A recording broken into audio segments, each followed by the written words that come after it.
What's up YouTube, Christo here, and I've got another video for you. Vinyl collection. The last one I left off with Burroughs and Bukowski, kind of put them a little bit out of order, just for relevance sake. And gonna be starting with the Butthole Surfers. Just again, quickly, if you haven't seen my other my collection videos or my kind of reintroduction video, I did have another channel, vinyl related channel, but I kind of got locked out of it and just no luck getting back in, despite my pleas to YouTube/Google. So kind of starting from scratch again. Anyways, going through my record collection, got a big stack, gonna take about 20-ish minutes. Go through them, talk about, just the significance, perhaps it's a rare copy, a rare pressing, rare color, variant, something, whatever, and a little bit of backstory. But yeah, let's get into it. So, Butthole Surfers, the one album I can never remember the name, Psychic, Powerless, Another Man's Sack. And the funny thing is I can remember the name, I can just remember the order, whether it's Psychic or Powerless first. Modern pressing, nothing too special. Probably one of the Buttholes albums that I'm the least familiar with, probably because it's their earliest significant LP.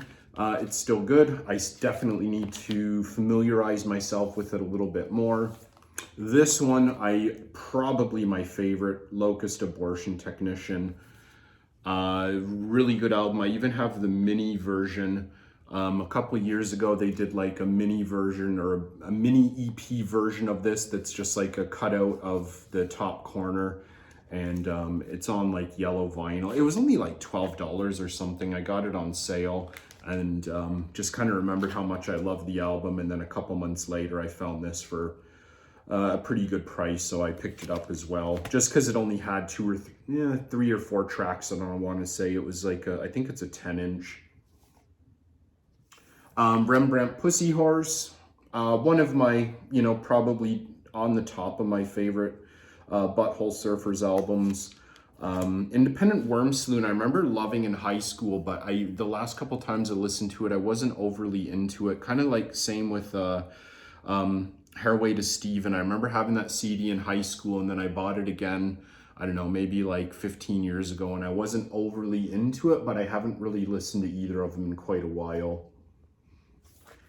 Alex Calder, Time EP, one of his first releases. If you're not familiar with Alex Calder, he's the former guitarist for Makeout Videotape, which is most notable for being Mac DeMarco's most significant early band.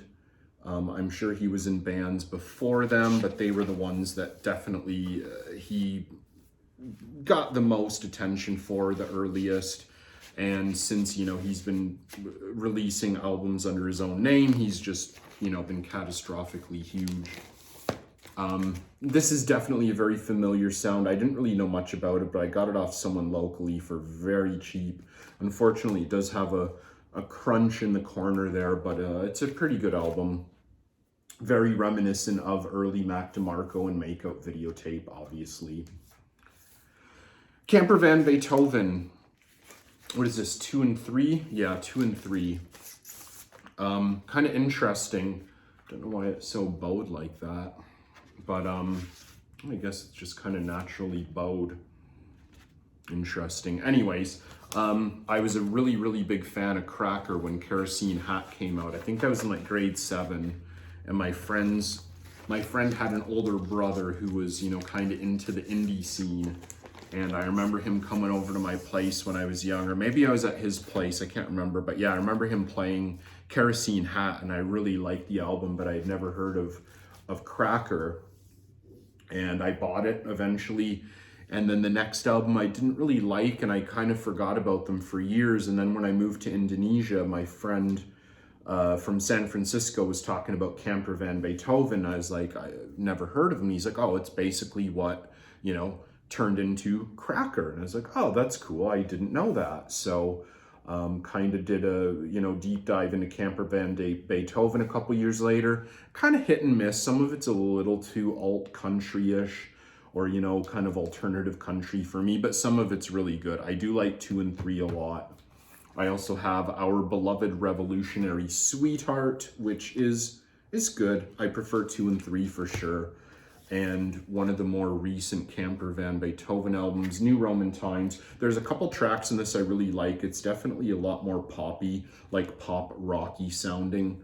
I haven't listened to this for a very long time, but as I recall, this is less country and a little more pop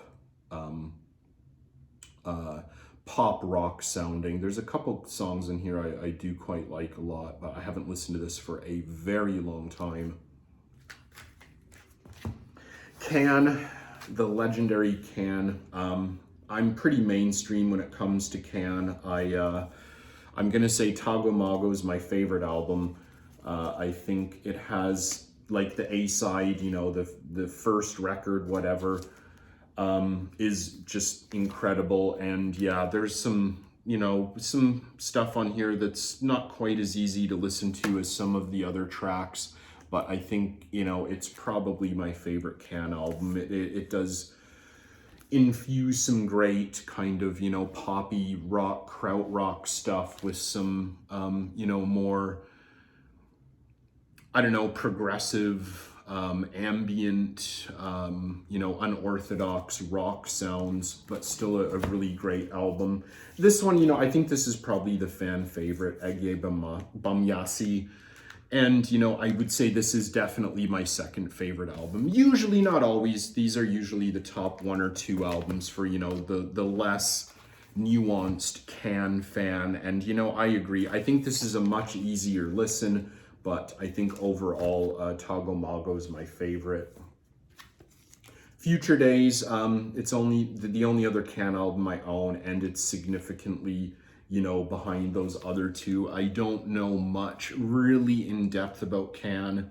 I remember having like this huge torrent way back in the day of like everything Can had released up until like, I don't know, 2006 or something, and going through it. And there was some stuff that I liked, some stuff that I wasn't overly into, and a lot that I just simply do not remember. Trout Mask Replica, and this is the Third Man exclusive pressing from, I don't know, what was it, 4 or 5 years ago? And I do have everything for it. Some of it's kind of stuck in the back jacket, and the rest of it I think is in a box way back in Ontario. Unfortunately, a little bit of spine damage from shipping, as this is just such a heavy, sturdy pressing. It didn't really hold much chance in the shipping mailer. Really cool, like what is it, like a, I don't know, trout scale or fish scale pressing. I haven't listened to this on vinyl probably since I got this. It was really hard to track down good copies of it. I think it's been pressed several times since this came out. It's kind of got this, legendary status as being like, quote unquote, one of the worst records ever made, or one of the most difficult to listen to records ever made, which I guess perhaps if it was your first introduction to Beefheart or that kind of music, but I didn't actually know this until I had already started listening to Beefheart, or I hadn't heard it until after I had already been into Beefheart. One of my favorite Beefheart records, though, Dock at the Radar Station. This is an original Canadian pressing, which is pretty cool. Got this for like 15 bucks, and it's like, I don't think it had ever even been played. It even came with the original inner sleeve. Ice Cream for Crow, it's an easy listen. It's not my favorite. There's a few good tracks on here, but definitely not my top like 3 or 5 Beefhearts. I always love the track title, 81 Poo Patch. Who wouldn't? Spotlight Kid, this is an original Canadian pressing as well. This is a more recent reissue. I don't know, maybe like 2010s-ish. And it's good. I actually didn't really know this very well, and a friend of mine who's really into Beefheart told me to get this and Clear Spot, which I do have on, well, I've paid for it. I just need to pick it up from a local record store. My favorite Beefheart album, though, Bat Chain Puller, Shiny Beast, whichever way those titles go, that's my favorite, and I don't have it on vinyl. It's kind of slipped through my fingers a couple times, like very closely, but that is probably my favorite Beefheart album. Original Canadian pressing of Johnny Cash, The Seminole, at Folsom Prison. I had this on CD like way back in the day, and just loved it. I don't know, Johnny Cash, I think he's one of those guys, he's so kind of iconoclastic. Very few people will say anything negative about him, but I don't know, he's released so much damn music, it's hard to kind of keep track of, and I do think there is some pretty uninteresting or unnecessary Johnny Cash out there. I think he did kind of release a few really great tracks, a few really great albums, and the rest is kind of meh. And this is definitely the best single record that I have ever heard by him. You know, I've got like best of and, you know, compilations and stuff that are great, but this is the best, you know, single standalone album that I've heard of his.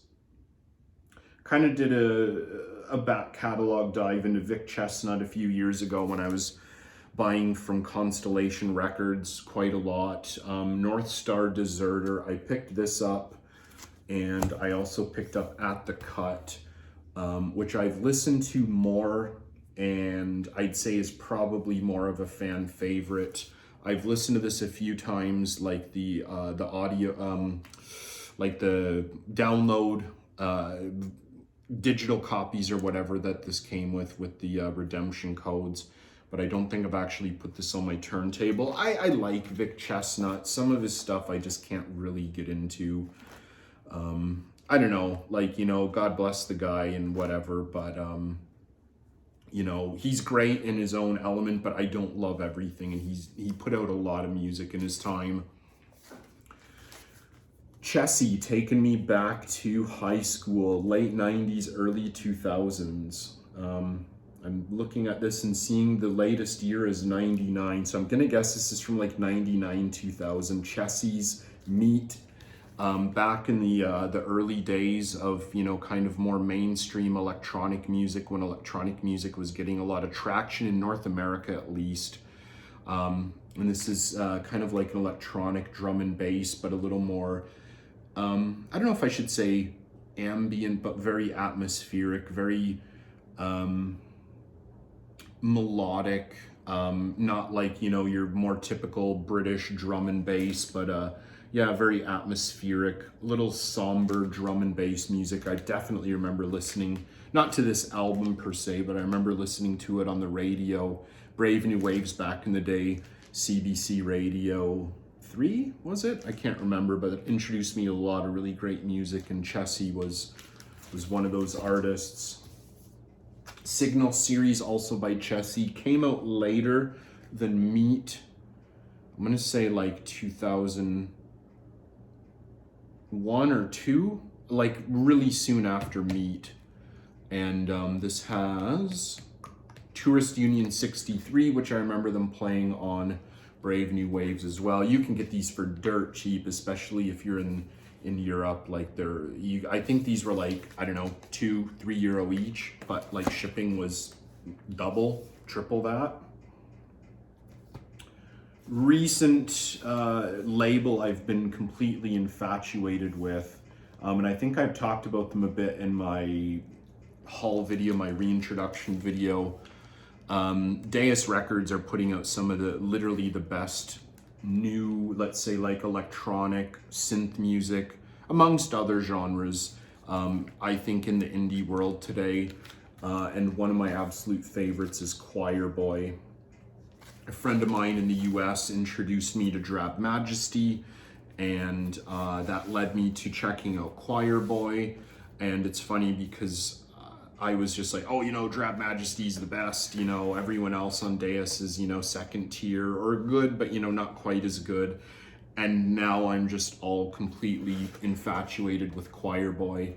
got a few pressings of this. This is like a clear with yellow splatter on it. Passive with Desire, by the way, that's what this album's called. This is a reissue. I do have the second pressing. I don't have the original pressing. They're very hard to find. I think I've got 2 or 3 copies of this on colored vinyl.